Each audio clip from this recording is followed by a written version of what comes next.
రేణుకా జమదాగ్నిల యొక్క కళ్యాణం చేయాలి మనము అని చెప్పిన మహాగడియ ఇప్పుడు రాబోతున్న ఆషాఢం మొదటి వారంలో 2వ రోజు. అలా చేసిన ఆ కళ్యాణం ఈ రోజుకి అమ్మకి తెల్ల వంకాయల నైవేద్యం అంటే చాలా ఇష్టం. ఎందుకంటే ఒకప్పుడు అమ్మ అంట అక్కడ ఆ ప్రాంతాల్లో ఆ తెల్ల వంకాయలు కొరుకు పడేసేదంట, తినుకుంటూ తిరిగేదంట. కొంతమందికి గజ్జల శబ్దాలు వచ్చేటి అంట, కొంతమందికి నవ్వినట్టు కనబడేదంట, కొంతమందికి పాము కనబడేదంట. ఇట్లా కొన్ని కొన్ని కొన్ని కొన్ని చరిత్ర మన దగ్గర చెప్పబడి ఉంది. ఇంత గొప్ప చరిత్ర బల్కంపేట ఎల్లమ్మ తల్లి యొక్క గొప్ప చరిత్ర స్వయంభుగా జమదాగ్ని పరశురాముడు నడియాడిన ప్రాంతం అంటే నమ్ముతామా? అసలు నమ్మగలమా? జమదాగ్ని పరశురాముడు ఇక్కడ నడిచిండంటే నమ్ముతామా? ఎల్లమ్మ తల్లి నడిచిందంటే నమ్ముతామా?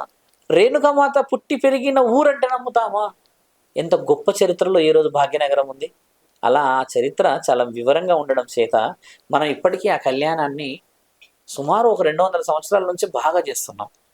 రాను రాను రాను రాను ఎంత మహత్యం చూడండి. ఇప్పటికీ గజ్జి తామరలు వచ్చిన వాళ్ళకి అమ్మ నీళ్లు తీసుకుపోయి స్నానం చేయిస్తారు స్వామి. ఒక బాటిల్లో ఇస్తారు నీళ్లు, ఇస్తే వాళ్ళకి గజ్జి తామరలు తగ్గుతాయి, నయమైపోతాయి అంటారు. ఆ శాస్త్రం ఉంది కదా మన దగ్గర.